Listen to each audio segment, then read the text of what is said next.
అందరికీ నమస్కారం. సో మీ అందరికీ తెలుసు తండేల్ సినిమా కొన్ని రియల్ ఇన్సిడెంట్స్ నుంచి మనం ఇన్స్పిరేషన్ తీసుకొని ఈ సినిమా చేశాము. నాకు ఫస్ట్ చందు గారి కథ చెప్పినప్పుడు జస్ట్ ఒక 10-15 నిమిషాలు ఐడియాగా చెప్పాడు. ఆ తర్వాత నేను శ్రీకాకుళంకి వెళ్ళి మత్స్యలేశంకి వెళ్ళి 22 మంది ఎవరైతే ఉన్నారో మత్స్యకారాలు వాళ్ళ నుంచి ఈ ఇన్సిడెంట్స్ బేస్ చేసుకొని సినిమా తీసామో వాళ్ళని వెళ్ళి కలవటం జరిగింది. సో కొంతమంది వాళ్ళు మనతో ఉన్నారు ఇక్కడ, మొన్న ఈవెంట్కి వచ్చారు హైదరాబాద్కి, and I'm happy to have them here. So వాళ్ళతో మాట్లాడి ఇంకా కొన్ని విషయాలు తెలుసుకుందాం. Hello, hi.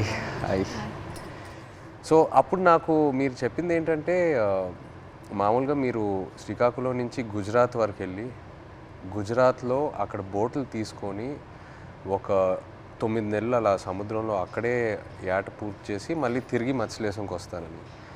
ఎందుకు గుజరాత్ వరకు ఎందుకు వెళ్తారు? అంటే మామూలుగా గుజరాత్ వరకు ఎందుకు వెళ్తున్నాం అంటే కారణం ఏంటంటే ఇక్కడ మనకి జిట్టీలు అందుబాటులో లేవు. ఓకే. అంటే ఇక్కడ ఏటకి వెళ్తుంటే అలలు పెద్ద కెరటాలు ఇరిగేస్తుంటాయి. దాని బోట్ల కింద ఉండిపోయి ప్రాణాలు కోల్పోతున్నాం. అయితే గుజరాత్లో ప్రతి 20 కిలోమీటర్లకి జట్టీలు ఉంటాయి అక్కడ. ఓకే. అందుకనే ఉపాధి ఉంటుందని వెళ్ళిపోతున్నాం అక్కడ. ఓకే. జీవనోపాధి కష్టపడ్డానికి వెళ్ళిపోతున్నాం. సో మీరు ఒకసారి అక్కడికి వెళ్ళాక ఒక నెల రోజులు సముద్రంలోనే ఉంటారా? ఒకసారి బోట్ తీసుకున్న తర్వాత నెల రోజులు సముద్రంలోనే ఉంటారు? నెల రోజులు ఉంటాం.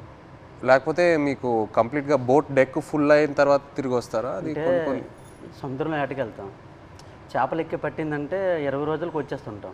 అంటే ఐస్ అంటారు కదా, ఐస్ అయిపోయిందంటే వచ్చేస్తాం. ఓకే. చేపలు ఎక్కి దొరికితే ముందు వచ్చేస్తాం. దొరకలేదంటే అక్కడక్కడ పట్టుకుంటూ నెంబర్లు కొట్టుకుంటూ ఎత్తుకుంటూ పట్టుకుంటాం. కొద్దిగా లేట్ అవుతుంది.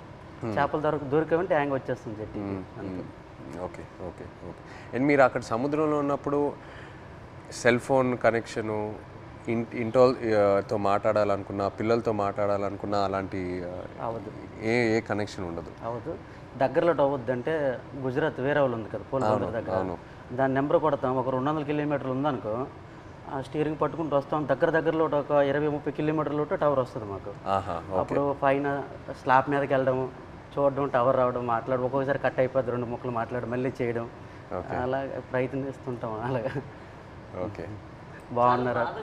చాలా బాధ. పిల్లలు బాగుంటారా, ఎలా ఉన్నారు, అందరూ బాగుంటారా, అమ్మ నాన్న అట్లా ఉన్నప్పుడు అంటే ఎక్కడో చిన్న ఫీలింగ్ తట్టి ఉంటారు. తుఫాన్ అంటారు సడన్గా. గుజరాత్కి ఇలాగా టీవీలో చూస్తాం కదా, గుజరాత్కి తుఫాన్ ఉందని వస్తారు. తుఫాన్ ఎలాగుంటారు, ఎక్కడ ఏడ్ చేస్తారు అనేసి అనుకునేలోపు వీరు అక్కడ ఏది అందుబాటులో ఏ జట్టు ఉంటుంది, గోవా అవని మంగళూరు అవని ఏదో అవని, అక్కడికి వెళ్ళడము. అక్కడ బోట్ యాంకర్ అంటారు కదా, అదేసి అక్కడ ఉంటారనమాట జట్టి. అప్పుడు మాకు కాల్ చేస్తారు. అప్పుడు మాకు ధైర్యంగా ఉంటుంది, ఆ జట్టికి వస్తారు తుఫాను దొరకకంట అనేసి మాకు ధైర్యం ఉంటుంది అనమాట. మీరు రోజుకి చూస్తూనే ఉంటారు. ఎప్పుడు వస్తారు తుఫాన్ కదా, గుజరాత్లో ఎలా ఉంటారు, ఎప్పుడు జట్టికి వస్తారని చూస్తే వీళ్ళు ఫోన్ రావాలి, అమ్మాయ్యా వస్తారు అనే ఫీలింగ్ అనేది ఉంటుంది. సో మీరు ఫోన్ పక్కనే పెట్టుకుంటారా? ఫోన్ అయితే పక్కనే ఉంటుంది. తుఫాన్లు అయినప్పుడు అయితే కరెక్ట్గా వచ్చినప్పుడు ఫోన్ అయితే ఇంట్లోనే ఉంటుంది. ఎప్పుడు ఫోన్ చేస్తారో తెలియదు కదా. అదే ఏట్లో ఉన్నప్పుడు నార్మల్ టైం, తుఫాన్ లేని టైంలో ఏట్లో ఉంటారు కదా, 30 డేస్ అయ్యగల ఇంక కాల్ వస్తుంది, పక్కన పెట్టుకోండి. కాల్ 30 డేస్కొని 1 డే అవతలైనా ఇంకా టెన్షన్ అనమాట. ఎందుకు రాలేదు, ఏమైంది అని. సో టెన్షన్ అనేది వచ్చేస్తుంది అనమాట. ఒక్కొక్కసారి అయితే ఎమోషనల్ అయిపోతాం. మన సినిమాలో కూడా సాంగ్ మోంటాజెస్లో ఉంది కదా, the calendar where you'd keep. So ఆ 30 డేస్ అక్కడి నుంచే ఆ చిన్న ఆ మూమెంట్ తీసుకున్నాం మీరు చెప్పిన దాన్ని బట్టి. అంటే మన ఫిల్మ్లో కూడా ఒక సీక్వెన్స్ ఎలా పెట్టాం, ఇన్ని రోజులు అయిపోయిన తర్వాత ఎలా కొంచెం చేతులు ఉణుగుతున్నాయో తెలుసా అని. సో ఒకవేళ 30 రోజుల్లో ఫోన్ రాకపోతే అంటే అక్కడ వాళ్ళని కాంటాక్ట్ చేయడానికి ఏదైనా మీకు ఎమర్జెన్సీలా ఏదైనా నంబర్ ఉందా? ఏమీ లేదు, ఏముండదు. సేట్తో మాట్లాడాలని, సేట్లు ఉంటారు కదా వీళ్ళకి బోటుకి సంబంధించి, వాళ్ళతో మాట్లాడితే వాళ్ళ భాష మనకు తెలియదు. వాళ్ళ భాష తెలియదు కాబట్టి వాళ్ళకి మనం ఫోన్ చేయలేము. ఆ భాష వచ్చినంటే మన దగ్గర ఉంటారు. ఆ భాష వచ్చిన వాళ్ళందరూ గుజరాత్లో ఉంటారు కదా, జెంట్స్ మొత్తం గుజరాత్లో ఉంటారు. ఓన్లీ లేడీస్ ఇక్కడ ఏదో కూలి పని చేసుకొని చేపలు పట్టుకొని వెళ్ళి అమ్ముకోవడం, కానీ ఇక్కడ మా లేడీస్ ఉంటాం అంతే. మాకు ఇది తప్పించి వేరే వృత్తి అయితే రాదు, చేపల వృత్తి. ఎప్పుడైనా ఇంత ఒక దేశానికి తెలిసిపోయింది ఇలాగా 22 మంది మత్స్యకారులు దొరికిపోయారని. కానీ మళ్ళీ మేము అదే గుజరాత్కి వెళ్తాను వేట చేయడానికి తప్పదా, మాకు అదే ఉపాధి అంతే.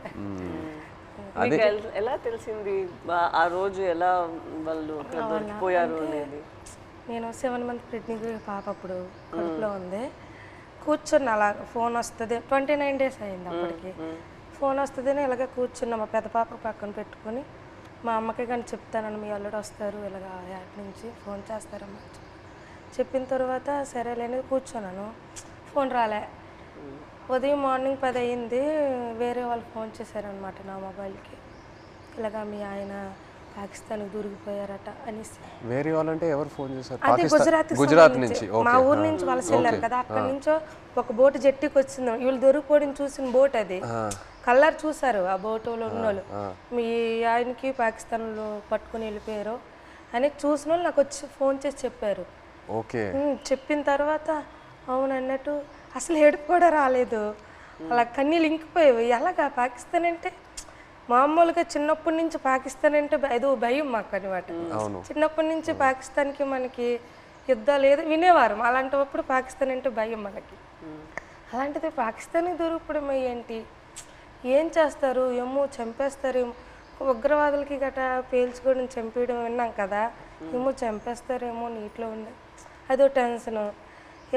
అలాగా కూర్చొని అందరం ఫ్యామిలీ మొత్తం, ఏ ఊర్లో వాళ్ళు సంబంధించిన వాళ్ళు, మా ఊర్లో అయితే 7 ఉన్నారు, మా పంచాయతీలో సంబంధించిన 7 మా దగ్గర కూర్చొని ఏమైంది అనేసి అంటే, ఒక అబ్బాయి భాష వచ్చిన గుజరాతీ భాష ఆడిన అబ్బాయికి మేము వీళ్ళు సేటు ఉంటారు రామారావు వాళ్ళ సేటు, వాళ్ళ సేటుకి ఫోన్ చేయించాం. అడగండి ఒకసారి ఏమైంది ఆ సీట్కి అంటే, వాళ్ళు ఫోన్ చేసి అడిగారనమాట ఏమైంది, ఆ పాకిస్తాన్ వాళ్ళు పట్టుకెళ్ళిపోయారంట, ఏమైంది సీట్ అని అడిగితే అతనే పట్టుకుని వెళ్ళిపోయారు, నీటిలో ఉంచారని చెప్పారు. ఇంకా మాకైతే ఎలాగ వస్తారు అనేసి, ఎలాగ ఆలోచించాలి, ఎక్కడికి వెళ్ళాలి, ఎలాగ తీసుకురావాలి అనేసి ఒక ఎమోషనల్ అయితే మామూలుగా కాదు. 22 members అంటే చిన్నపిల్లలు, అప్పుడే మ్యారేజ్ అయిన అబ్బాయి అక్కడే ఉన్నాడు, నేను కడుపుతో ఉన్నాను, 2 పిల్లలు, ఒక భర్త దొరికిపోయిన ఆవిడ కూడా ఇంకా ఆ బాధ వేరే, 2 బిడ్డలు ఒక భర్త అంటే ఇంకా ఆ ఎమోషన్ అయితే ఇంకా వేరే. అందరం ఇంకా అంతే, ఏం చేయాలని ఆలోచనతో 1 month వరకు అలా ఉన్నాం. ఇలాగా న్యూస్ వచ్చి ఇలాగా ప్రసారం చేయడము, మీడియా కొంచెం హెల్ప్ చేసింది. ఓకే. ఓకే. మీరు ఆ పాకిస్తాన్లో ఇంతకుముందు వేరే ఎవరైనా ఇలా పాకిస్తాన్ సైడ్కి వెళ్ళి వాళ్ళు పట్టుకోవటం జరిగిందా, లేకపోతే ఫస్ట్ టైం అయినా ఇలా జరగటం? ఓకే. ఓకే. ఇప్పుడు కూడా ఉన్నారు అక్కడ? ఇప్పుడు ఉన్నారో తెలియదు కానీ మీరు అప్పుడు ఉన్నప్పుడు అక్కడ మీరు వెళ్ళి ముందే అరెస్ట్ అయ్యి ముందే ఉన్నారు అక్కడ. తీసుకెళ్ళేటప్పటికి మేము ఏడుస్తున్నాం అక్కడ. ఏడుస్తుంటే వాళ్ళు మాకు బుద్ధిరిస్తుంటారు, పళ్ళకోయండి అదేటి ఇదేటని. వాళ్ళు అన్నారు మాకే 2 సంవత్సరాలు అయింది మేము వెళ్ళట్లేదు అని మరికొద్దిగా ఏడ్చేస్తున్నాం మేము. వాళ్ళు 1.5 సంవత్సరాలు ఒక్కొక్కరు ఒక్కొక్క కారణం. అంటే ఆధార్ కార్డులు పేర్లు రాంగు, ఒక్కొక్క పేరు అంటే ఒక బోట్లో 9 మంది ఉంటారు, వాళ్ళకి ఏదో అర్జెంట్ పని నుండి వెళ్ళిపోతారు వాళ్ళు. అంటే టిక్ పాస్లో పేరు ఉండాలి, నేను ఎవరు కలాసి వచ్చారనుకో ఆ టిక్ పాస్ ఆఫీస్కి వెళ్ళి పేరు రప్పించుకోవాలి, పలానా రామారావు పలానా రాంబాబు అని. అది ఎవరు వెళ్ళిపోతే వాళ్ళ పేరు ఏం చెప్పేశాడు అక్కడ. మన ఇండియా నుండి హై కమిషనర్ వచ్చేటప్పుడు కొన్ని పేర్లు రాంగ్ చెప్పేస్తారు అలా, దానివల్ల ఆయన ఉండిపోయాడంట అక్కడ. ఆయన చెప్పడం మరికొద్దిగా ఏడుపు వచ్చింది మాకు, చాలా బాధ అనిపించింది. ఆ నైట్ భోజనం కూడా మానేసాం, మళ్ళీ అలాగ రోజులు గడిచిన కొద్ది అలాగే ఇదైంది. అక్కడ జైల్లో అంటే మీరు ఏం చేసేవాళ్ళు రోజు? ఏదైనా ఫ్రీడమ్ ఇచ్చేవాళ్ళా లేకపోతే సెల్లోనే ఉండేవారా, ఏం చేసేవారు? అంటే తెల్లారితే వచ్చేవారు కానిస్టేబుల్ పోలీస్ పాకిస్తాన్, లేపి మొక్కలకి నీళ్ళ గంట పోసేవాళ్ళం. ఓకే. తర్వాత గడ్డి గంట తెంపేవాళ్ళం, గడ్డి. తర్వాత గార్డెనింగ్ అని వాళ్ళు పాకిస్తాన్ ఖైదీలతో నీళ్ళు జల్లిస్తారు, వాళ్ళు జల్లిస్తే కర్రకి గోనకి చుట్టేసి అలాగా అలికినట్టుగా కలాపేసినట్టు చేపిస్తారు. మాకు నీళ్ళు మోయమంటారు మాకు. ఓకే. ఆ నీళ్ళు మోస్తాం, 1-2 గంటల పని ఉంటుంది, మళ్ళీ లోపల తీసుకెళ్ళి తాళాలు వేసేస్తారు. ఇప్పుడు మీరు ఒకవేళ ఇంట్లో వాళ్ళతో మాట్లాడాలంటే ఉత్తరాల వైపే మీకు కమ్యూనికేషనా, లేకపోతే సెల్ ఫోన్తో? ఫోన్ ఏం లేదు, ఓన్లీ ఉత్తరాల వైపే. అండ్ అది పంపించడానికి ఎంతసేపు పట్టేది? మీరు ఒకసారి రాసిన తర్వాత, ఉత్తరం రాసిన తర్వాత వెళ్ళి మత్స్యలేశంకి చేరడానికి ఎంత టైం పట్టేది? అంటే మేము దొరికిన తర్వాత వాళ్ళు ఇండియా వాళ్ళు ఉన్నారు దాంట్లో, ఉత్తరాలు కూడా మేము అదే నెల 2 నెలలకి ఒక్కొక్కసారి లేట్ అయితే 3 నెలలు కూడా వస్తుందని చెప్పారు. మేము కూడా లెటర్లో రాసాం ఇలా అనుకోండి అంటే ఏట పూర్తి అయిపోయింది, అదే రోజు తెల్లారిసరికి వచ్చే టైంకి అనుకోకుండా దొరికిపోయాం, ఇలా జరిగింది. ఒక పక్క బాధగుండా లోపల దిగమింగుకొని మీరు శుభ్రంగా ఉండండి అని వాళ్ళకి చెప్పాం. అప్పుడు ఇప్పుడు ప్రెగ్నెంట్ అప్పుడు అదే ఏట రావాలనుకుంటాను ఊరు నేను ఇంకా వచ్చి రావాలనుకుంటా ఇంకా దొరికిపోయింది. లెటర్లో మాకు జాగ్రత్త చెప్తూ వాళ్ళ పైన ఆవేదన కూడా మాకు కనిపించింది లెటర్. జాగ్రత్తగా ఉండండి, ఇక్కడ మాకేం పర్వాలేదు కానీ వెళ్ళి పోరాటం చేయండి అంటే అక్కడ ఏంటంటే జాగ్రత్తగా ఉండండి వెళ్ళి పోరాటం చేయమంటే మాకు ధైర్యం చెప్తూ వాళ్ళకి బయటికి తీసుకురావడానికి పోరాటం చేయండి నేను ఒక ఆవేదన అనేది కనిపించేది మాకైతే. ప్రెగ్నెన్సీ కదా అయినా సరే ధైర్యం చేసి వెళ్ళేదాన్ని, ఎక్కడ పొలిటీషియన్ మీటింగ్లు ఉన్నా సరే వెళ్ళేది. ఏమో సింపతి ఉంటుందేమో, అరే ప్రెగ్నెన్సీ కదా లేడీ కదా పాపం వాళ్ళ హస్బెండ్ దొరికిపోయారు అనేసి ఒక సింపతి ఉంటుందని ధైర్యం చేసి వెళ్ళిపోయేదాన్ని. ఓహో మీరు వెళ్ళిపోయారు. నేను వెళ్ళిపోయేదాన్ని, తను ఆల్ ద పొలిటికల్ అన్ని దగ్గరికి వెళ్ళిపోయేదాన్ని. అందరూ మీ హస్బెండా కడుపుతూ ఉన్నావా అయ్యో పాపం అనేవారు. ఏమో సింపతి ఉంటుంది కదా సార్, అంటే వీళ్ళకి అక్కడికి తీసుకెళ్దాం ఢిల్లీ వరకైనా తీసుకెళ్దాం అంటే సింపతి ఉంటుందేమో అనేసి నేను గర్భవతితో ఉన్నప్పుడు కూడా వెళ్ళేదాన్ని. 9 months వరకు నేను డెలివరీ ముందు వరకు కూడా నేను పోరాటం చేశాను వాళ్ళు రావాలని. సో మీరు అక్కడ ఆంధ్రాలో తిరిగారు ఇలా పొలిటికల్ మీటింగ్స్ ఏదైనా ఉంటే, ఆ తర్వాత గుజరాత్ వరకు కూడా వెళ్ళారు కదా? ఢిల్లీ వరకు వెళ్ళారు. గుజరాత్కి వెళ్ళా స్టేట్ దగ్గర ఢిల్లీ వరకు వెళ్ళారు. స్టేట్లకి ఫోన్ల వరకే, గుజరాత్ వెళ్ళలేదు. డెలివరీ అయిపోయిన తర్వాత 20 days పాపకి 20 days పాపకి ఇంటి దగ్గర వదిలేసి దాన్ని ఢిల్లీ వెళ్ళాం. ఢిల్లీ వెళ్ళిన తర్వాత అంటే అందరూ అనేవారు, ఇతను కూడా లెటర్లో రాశారు ఢిల్లీ వెళ్ళండి, ఢిల్లీ వెళ్తే మనకి వచ్చే అవకాశాలు ఉన్నాయని ఇతను లెటర్లో రాసేవారు అనమాట రామారావు గారు. సరేలే ఢిల్లీ కొంచెం అది పేద పరిస్థితి కదా సార్, ఢిల్లీ అంటే మాకు తెలియదు, భాష తెలియదు, ఎలాగెళ్ళాలో తెలియదు. అలాగ ఉన్నప్పుడు కొంతమంది అదే పొలిటీషియన్ వచ్చి ఇలాగ రండి అక్కడ మీకు పని జరుగుతుంది ఏం అవ్వదు గైడ్ చేయడానికి ఒక అతను వచ్చి వెళ్ళండి అంటే సరేలే ఇంత పోరాటం చేసి ఇదే చేయలేమా అనేసి ధైర్యం చేసి వెళ్ళాం ఢిల్లీ. ఢిల్లీ వెళ్ళిన తర్వాత అక్కడే ఢిల్లీ వెళ్ళిన తర్వాతే వీళ్ళు బయటకు వచ్చారు. అంతవరకు ఆ 14 నెలలు అక్కడే ఉన్నారు. అతను అంబాసిడర్తో మాట్లాడడం కానీ ఉన్నారనడం కానీ. మెయిన్ మాకు బాధ కలిగించింది ఏంటంటే పుల్వామా దాడి. ఆ దాడి ఇలాగ మార్నింగ్ ఇలాగ టీవీ చేశాను, ఇలాగ మన ఇండియన్కి ఆర్మీకి ఇలాగ ఉగ్రవాదులు చంపేశారు, ఆత్మహత్య దాడి అయిందని తర్వాత అవునా ఎందుకు అనేసి వీళ్ళకి ఏం చేస్తారని ఇదో బాధ. మళ్ళీ అక్కడ మరి ఇండియన్స్ ఉన్నారు కదా సార్, ఏం చేస్తారని బాధలు ఉన్నప్పటికీ లెటర్స్ అయిపోయి 3 months. వచ్చిన లెటర్స్ బాగానే వచ్చి పుల్వామా దాడికి ముందు లెటర్స్ కంటిన్యూ అయ్యేవి. మేము పంపించింది అతనికి వెళ్ళేది, అతను పంపించింది మాకు వచ్చేది. కానీ పుల్వామా దాడి తర్వాత స్టాప్ అయిపోయింది. 3 months వరకు ఒక్క లెటర్ రాలే. ఇంకా మాకు ఇంకా టెన్షన్ ఇంకా ఎక్కువైపోయింది, అదో బాధ అనేసి ఇలాగా మరి ఇంకా లేదు ఉండొద్దు ఎక్కడ ఢిల్లీ వెళ్ళిపోతాం అనుకుని అందరం 22 ఉమెన్స్ అందరూ ఇంకా లేదు పదండి అనేసి 22 మంది వెళ్ళిపోదాం లేదు ఇంత మా ఓన్ డబ్బులు అనుకుని పదండి అనేసి ముందడుగేస్తాం అంతే. ముందడుగేసుకుని వెళ్ళిపోయామంతే. వచ్చిందో రాందో వెళ్ళాం. అక్కడికి వెళ్ళిన తర్వాత జయశంకర్ అని విదేశాంగ మంత్రికి కల్పించారు. ఇంగ్లీష్ రాదు కదా, ఏదో మా తెలిసిన భాషలు అంటే అతను మా కన్నీళ్ళు చూసి అతనికి అర్థమైపోయింది అనమాట. ఓ ఇంత బాధపడుతున్నారని ఏడుస్తాను. మా ఆవేదన చెప్తూ మా కళ్ళని నీరు వచ్చేస్తుంది. అది చూసి పాపం అతను తట్టుకోలేకపోయారు. వెంటనే ఫోన్ పాకిస్తాన్ చేశారు. మన ఇండియా అంబాసిడర్ చేసిన తర్వాత పర్లేదు ఉన్నారు ఇలాగ వస్తారు అని చెప్పారు. జనవరి కల్లా వచ్చేస్తారు అన్నారు. మా దగ్గర చెప్పారు జనవరి కల్లా వచ్చేస్తారు, రాకపోతే మీకే పాకిస్తాన్ నేను తీసుకెళ్తాను, నేను భరోసా ఇస్తానని మాట ఇచ్చిన తర్వాత అప్పుడు ఇంకా హ్యాపీ అంతే. అతను అన్నట్టు జనవరి కల్లా మాకు ఫస్ట్ కల్లా అక్కడి నుంచి లిస్ట్ వస్తుంది అనమాట. గనగల రామారావుకి వాళ్ళ భాష వేరే కదా సార్, గనగల రామారావు గుణగల్ల రామారావు, కేసమర్రికి కసమర్రయ్య అన్నట్టు పేరు ఓహో మీ పేరు కరెక్ట్గా వేయలేదా? సార్ ఆ లిస్ట్ కూడా రాంగ్ వచ్చింది అనమాట. గనగల రామారావుకి గంగల్ రామారావు. సో మీరు కన్ఫ్యూజ్ అయిపోయారా ఎవరు అక్కడ ఎవరు ఉన్నారు ఏంటి? సరేలే అది ఉర్దూ బస్ కదా, ఏమో ఇలాగ తెలియపు ఇలాగ రాశారేమో అని మాకు మేము ఆలోచించుకొని వచ్చేస్తారు అన్నట్టు. మీకు ఆ టైంలో ఎలా అనిపించింది? సడన్ గా భయం వేసింది. పేరు డిఫరెంట్గా ఉన్నప్పుడు 22 మందిలో 21 మంది వెళ్ళిపోయి నన్ను వదిలేస్తారేటని ఒక ఇది, వీళ్ళు కావాలని వాళ్ళకి రాస్తారేటో చెప్పలేం. పాకిస్తాన్ ఓన్లీ మీ పేరే తప్పేశారా? అందరివి ఉన్నాం, ఓకే అందరివి. అందరివి ఏదో ఒక మాది కొంతమంది అక్కడక్కడ పేరు గనగల రామారావుకి గంగల్ రామారావు వచ్చింది. గంగల్ రామారావు వస్తే మరి పేరు డిఫరెంట్ అయితే ఖచ్చితంగా వదిలేస్తారని అందరూ ఇండియా వాళ్ళు అంటుంటారు, ఇంతకుముందు ఉన్నవాళ్ళు పాత వాళ్ళు. నాకైతే రాత్రి ఇద్దరు రాలేదు. 22 మందిలో 22 నా పేరు రాకపోతే నాకు వదిలేస్తే నాకు నిద్ర పట్టట్లేదు, తినాలనిపించట్లేదు. అప్పటికే 14-15 నెలలు అయిపోయింది, సంవత్సరం దాటిపోయింది. అప్పటికి ఇలాగ అయిపోయాను, సన్నంగా అయిపోయాను. వాళ్ళు ఏదో చపాతీలో అంటే ఏదో కలుపుతారంట అక్కడ జైల్లో, అదేదో మనకి ఏదో బరువు మోయాలని మోయలేమంట, ఆవేశం వచ్చేస్తుందంట. వాళ్ళు చెప్పిన మాటలే అప్పటికే సన్నంగా అయిపోయాను. తర్వాత నోటానికి కూడా బ్లడ్ వచ్చేస్తుంది. ఏమంటే టెస్టులు చేస్తే వేడి వల్ల అన్నారు, ప్రాబ్లం లేదంటే కొద్దిగా ఆపేయకుండా ఉన్నారు. అలాంటి చాలా భయం వేసేది. అలాగే పుల్వామా టైంలో మీరు అక్కడ ఒక కన్ఫ్యూషన్ లాగా ఏమైనా అయిపోయిందా మీకు?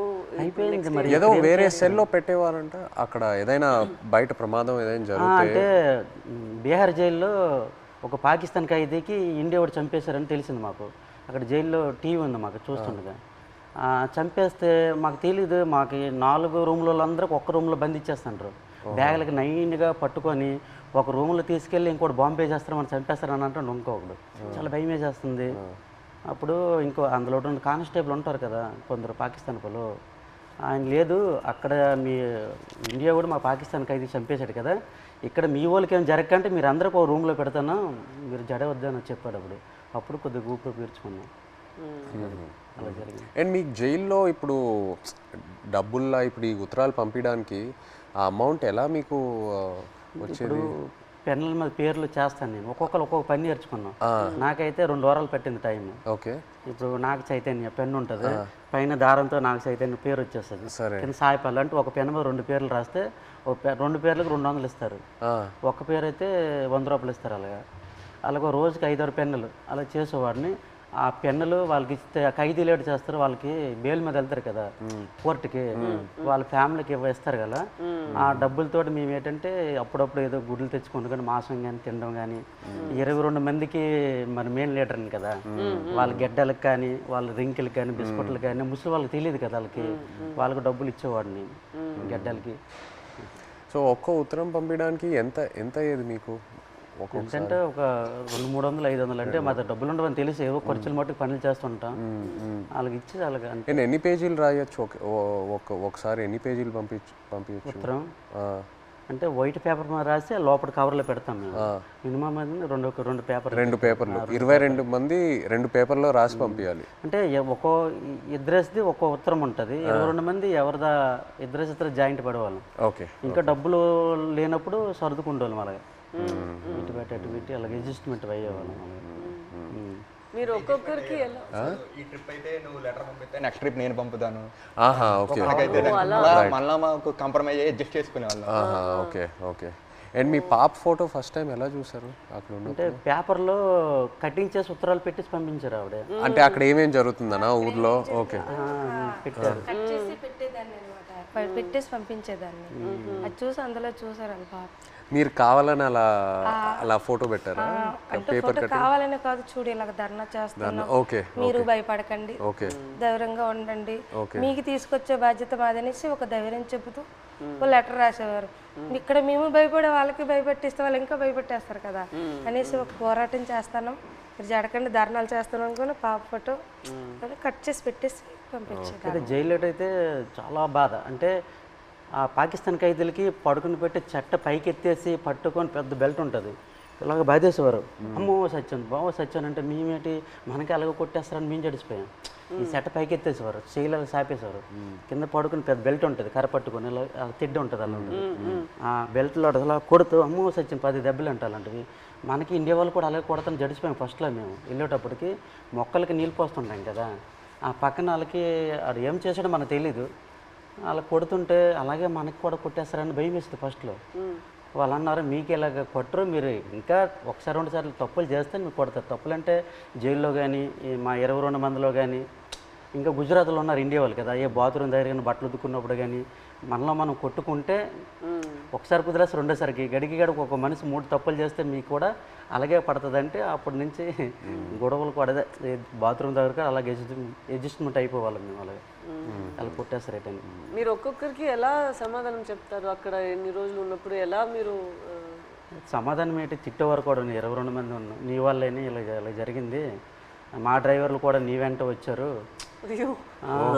అంటే ఇంతకుముందు ఇతనికి యాట్లో గనగల రామారావు పాకిస్తాన్ వైపు ఎక్కి యాడ్ చేసేవారు, బోర్డర్ దగ్గరలో ఇతని వల్ల దొరికిపోయారు అనేసి ఒక బ్యాడ్ నేమ్ మీద వచ్చింది ఇతనికి. ఇతను అది దృష్టిలో పెట్టుకుని భోజనం సరి చేసేవారు కదా అక్కడ.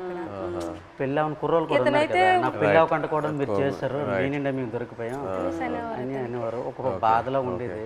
తప్పదు మరి, జరిగిపోయింది చాలా బాధ. బట్ ఇప్పుడు వాళ్ళందరూ బయట వచ్చేసారు, పిల్లలు కూడా చేసుకుంటారు. భయంలో ఉన్నప్పుడు అలాగే సడన్ గా మనం మాట్లాడతామా అనుకునేది అని మాట్లాడేస్తాం. మీరు గుజరాత్ సేట్ దగ్గరికి వెళ్ళి ఆయనతో మాట్లాడటం ఆ ఐడియా రాలేదా? అంటే సేట్ దగ్గరికి వెళ్తే ఆ డబ్బు ఆ విషయం భాష రాదు కదా, సో దానివల్ల మీరు కొంచెం ప్రెగ్నెన్సీ డెలివరీ టైం కదా సార్, అతను లేరు, మనకి కొంచెం ఇబ్బంది ఉందనేసి నేను అతను సేటికి ఫోన్ చేశాను సార్. అక్కడికి చేసిన తర్వాత ఇలాగ అంటే భాష వచ్చిన వాళ్ళతో మాట్లాడించాను, ఇలాగ చెప్పండి డెలివరీ టైం ఉంది కదా, అతనికి ఏమైనా అమౌంట్ అయింది, నేను వెయ్యను అంటే కొంచెం కోపంగా మాట్లాడేవారు వాళ్ళు. నేను వెయ్యను, పట్టించుకోలేదు వాళ్ళు సేట్లో. మాకు కూడా 2 బోట్లు దొరికిపోయాయి కదా, నేను ఎందుకు మీకు వేయాలన్నట్టు మాట్లాడేవారు.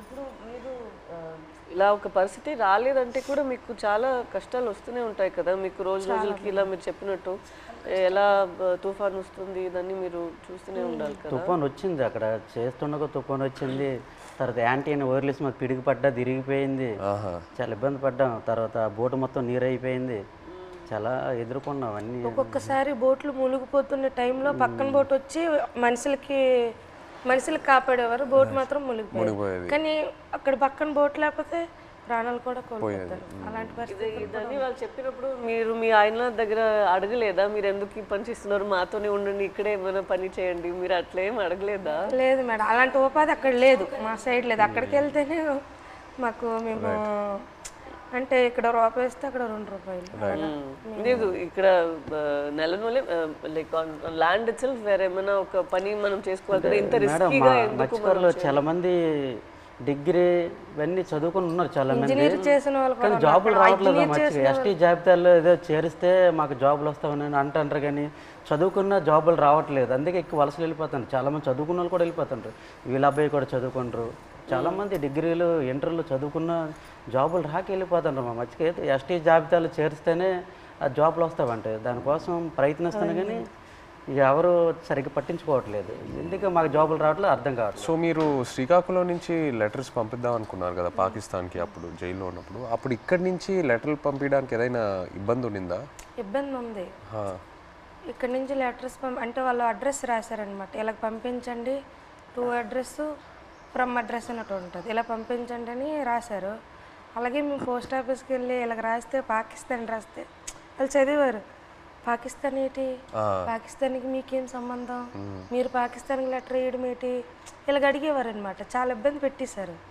2-3 డేస్ వాళ్ళకి ఇలాగే ఇబ్బంది పెట్టేస్తే మేము ఈ స్టోరీ మొత్తం చెప్పిన తర్వాత వాళ్ళు అప్పుడు ఒప్పుకున్నారు. తర్వాత మేము ఏదో పాకిస్తాన్ నుంచి వచ్చినట్టు, వీళ్ళు పాకిస్తాన్ వాళ్ళు, మీరే ఈడమేటి పాకిస్తాన్ అనేసి వాళ్ళ క్వశ్చన్లు అడిగేవారు. చాలా ఇబ్బంది పెట్టేశారు. తర్వాత ఈ స్టోరీ మొత్తం చెప్పిన తర్వాత అప్పుడు నమ్మారు. అంతే.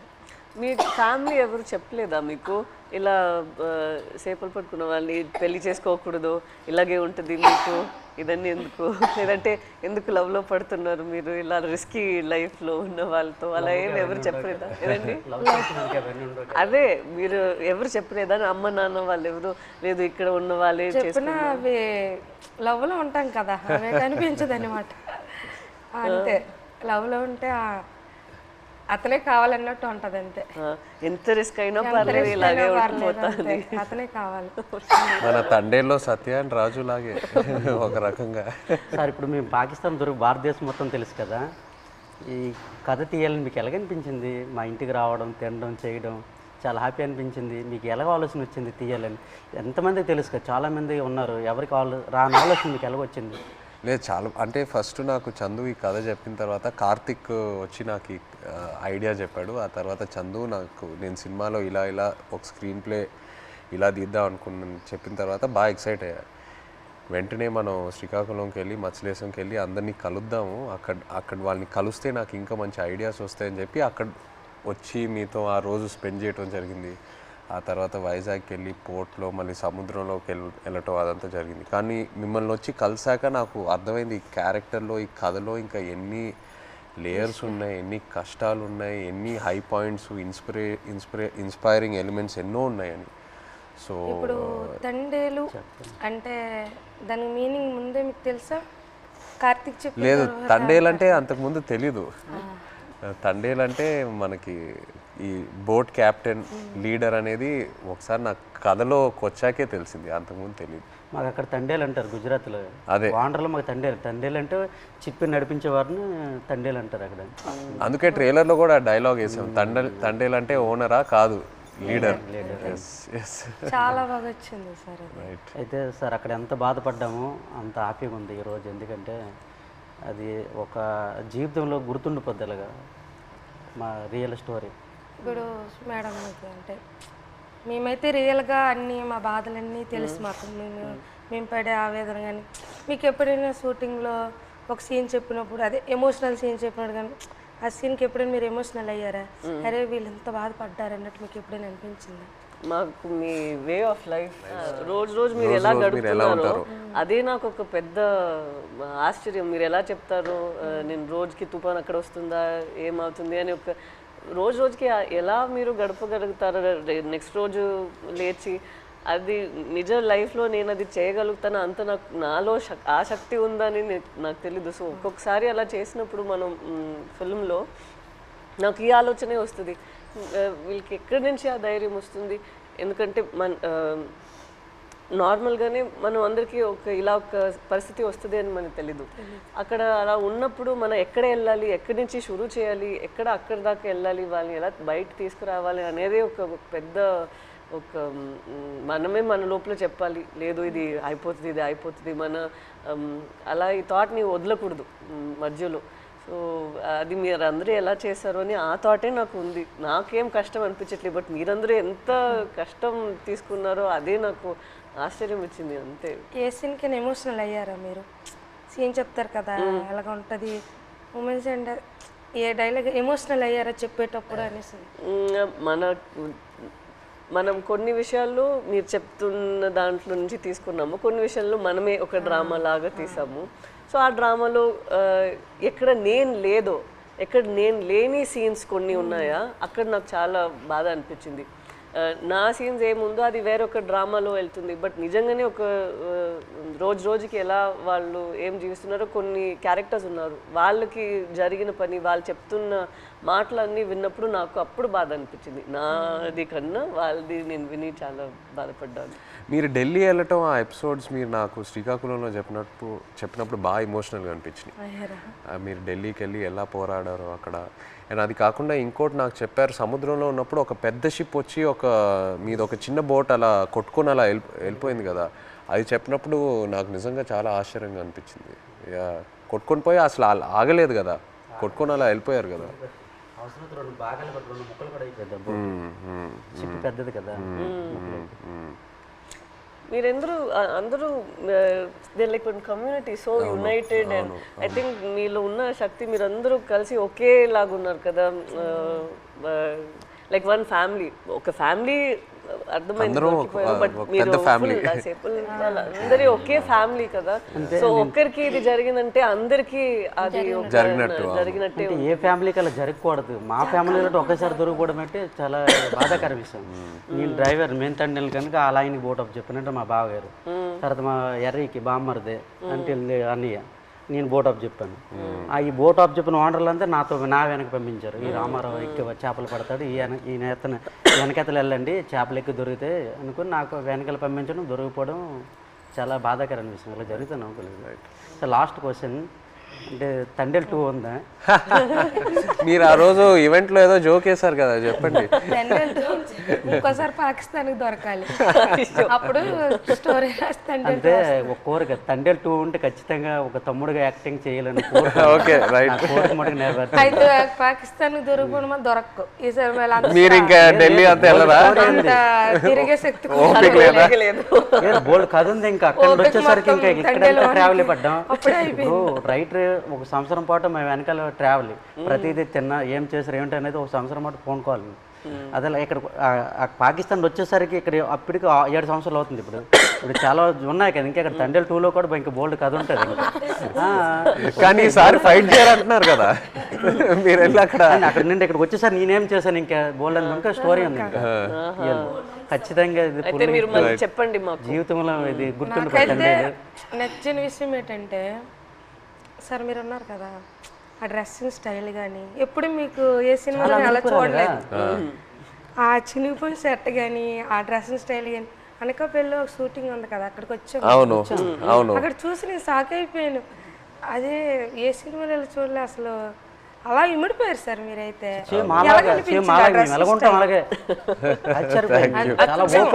అదే నేను చెప్తున్నా కదా, మిమ్మల్ని వచ్చి అప్పుడు కలిసి మీతో టైం స్పెండ్ చేశాకే నాకు ఆ క్లారిటీ వచ్చింది. ఓకే మనం ఇలా క్యారెక్టర్ని ఇలా డిజైన్ చేయాలి. సో లాగా సేమ్ బనీలతోటి ఆ ఎండలోటి ఇవన్నీ చాలా కష్టపడ్డారు. చాలా యాంకర్ పట్టుకొని ఉన్నారు కదా ఫస్ట్ పోస్ట్ పట్టుకొని హైలైట్ అది అయితే అందరు కూడా మౌలు ముసలంతా సాయి సినిమా మేము చూడాలి. ఎవరికి ఫోన్ చేసినా అదే రింగ్ స్టోన్ బుజ్జి తల్లి. ఎవరికి ఫోన్ చేసినా రింగ్ స్టోన్ ప్రతి సెల్లకి హైలెస్ సాంగ్ ఉంది కదా, అది ఎలా హైలెస్ అది మా స్లాంగ్. అవును, ఎలా సింక్ అయింది అది అక్కడ అంటే మీ మలాలకి తెప్ప లాగేటప్పుడు వస్తారు కదా when they rowing when they pulling the net. ఇప్పుడు అది రేరు. ఇంతకు ముందు జనరేషన్ లో ఎక్కువ వాళ్ళు వచ్చినప్పుడు దీనికి మీరు తెడ్డు అంటారు కదా, కత్తావ అంటాము. ఏమంటారు? కత్తావా. ఆ కత్తావ పట్టుకుని కత్తావా అంటాం మేమైతే. అండ్ పెద్దలు వచ్చినప్పుడు ఇలాగ బోట్ వెళ్తుంది కదా, ఆ కత్తం తోటే అలా లెవెల్ చేసుకుని వచ్చి ఐలెస్ అనుకుని వచ్చి వడ్డీకి వస్తారు. అంటే ఎలా సింక్ అయింది అది, అది మాకు ఆశ్చర్యం. ఈ విషయం మన చందు మొనెటి అండ్ దేవి గారికి వాళ్ళకి క్రెడిట్ ఇవ్వాలి. రైట్, శ్రీమణి గారికి. బుజ్జి తల్లిలో ఒక పాయింట్ ఉంది, అది అయితే నాకు కదిలించింది. ఏది? ఉప్పు నీటికి ముప్పును కూడా గట్టిగా గట్టి అంటే ఎంత అలలకైనా మీరు దాటుతారు, కానీ ఒక కన్నీటి చుక్క దాటలేకపోతాడు అంతే. అక్కడైతే చాలా ఎమోషనల్ స్ట్రాంగ్. ఆ పాయింట్ అయితే నాకు పిచ్చిగా నచ్చింది, చాలా బాగుంది. Thank you so much. Actually మీరందరికీ థ్యాంక్ యూ చెప్పాలి. మీరు మాకు పూర్వ జన్మలో అదృష్టం చేసుకున్నాం. అట్లా ఏం లేదు, అట్లా ఏం లేదు. జీవిత రియల్ జరిగింది. ఇంకో ఎన్నో విషయాలు చెప్పాలి, బట్ మనకి సినిమా పరంగా ఓన్లీ 2 గంటలే ఉంది. బట్ ఇంకా ఎన్నో చెప్పాలి. ఫ్యామిలీకి ఈ కథ నచ్చిందంటే మా అదృష్టం సార్. అది బొమ్మ దద్దరెళ్ళిపోతుంది సార్. రాజులమ్మ జాతరే పొలిటీషియన్ అనడం లేదు, రాజులమ్మ జాతరే పొలిటీషియన్ అనడం లేదు, కానీ పొలిటీషియన్ చూస్తే ఇంకా బాగా ఏమో అనిపిస్తుంది మాకు. అంటే చూస్తారే వచ్చుకోరు జట్టీలు లేవు, వాళ్ళకేం తెలుస్తుందేమో ఒక నమ్మకం. ఇంకా జట్టి స్పీడ్గా అవుతుందేమో. జట్టు ఉంటే మాకు ఎలాంటి ఇబ్బందులు ఉండవు సార్. మా కోసం మత్స్యకారుల కోసం ఏదేని ఒక మంచి పని చెయ్యండి సార్. అదేనే మీకు వీలైనంత తప్పకుండా అందరి కోసం, మా కోసం అని కాదు, మత్స్యకారుల కోసం. 8 మంది హీరోలు ఉంటుండగా మీరు మా జీవితాన్ని ఎంచుకున్నారు. తప్పకుండా అది పెద్ద. మేము అనుకున్నాము రిలీజ్ ముందే మీకు ఒకసారి చూపిద్దామని, బట్ మీరు ఐ థింక్ థియేటర్ లో చూస్తే శ్రీకాకుళంలో థియేటర్ లో మీరు అందరూ వెళ్ళి చూసి ఖుషిగా అవుతుంది. నేను అనుకుంటున్నాను మీకు సినిమా నచ్చితే మాకు ఎంతో సంతోషం.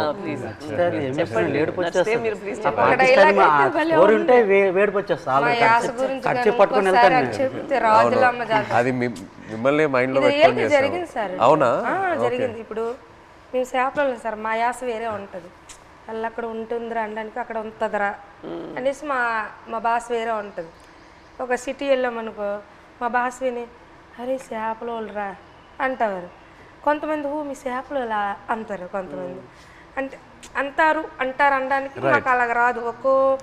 వేరే మత్స్యకారుల స్లాంగ్ వేరే వేరే ఉంటాయి. మా స్లాంగ్ వేరేగా ఉంటుంది, పక్కన మత్స్యకారు స్లాంగ్ వేరేగా ఉంటుంది. అందులో మా స్లాంగ్ అయితే ఎవరు మాట్లాడలేరేమో, కానీ మేడం గారు అయితే సూపర్. నాకైతే చాలా మేము మాట్లాడినట్టు మాట్లాడారు అసలు. ఇది భయం, నేను ఫుల్ టైం అదే ఆలోచిస్తాను. హైలైట్ మేడం గారు, మేము అలాగే మాట్లాడతాం. ఉంటుందిరా అలాంటి వెళ్దాం రా అన్నట్టే మేడం గారు. చాలా థ్యాంక్ యూ సో మచ్. ఇది నాకు పెద్ద compliment. Thank you very much. Success meet మాత్రం శ్రీకాకుళం అది నా ప్రామిస్. సినిమా రిలీజ్ తర్వాత సక్సెస్ మీట్ కి మేము శ్రీకాకుళమే వస్తున్నాము. మచ్చలేసాం అక్కడికి వచ్చి కలిసి శ్రీకాకుళంలో సక్సెస్ మీట్ పెట్టి వెళ్తున్నాం. ఆ టైం లోపల మీ 25 మందిని కాల్ చేసి వాళ్ళని కూడా సక్సెస్ మీట్ లో వాళ్ళని కూడా అప్పుడు వచ్చేస్తే కరెక్ట్ గా ఉంటుంది. శ్రీకాకుళం నుండి కేమచ్చలేసి వస్తానరా, రమ్మంటే వస్తాం, ప్లాన్ చేస్తాం. బట్ సక్సెస్ మీట్ అయితే శ్రీకాకుళంలో చేస్తున్నాము తప్పకుండా. Okay, thank you so much. మాతో మీరు కలిసి ఇంత షేర్ చేశారు. Again thank you so much.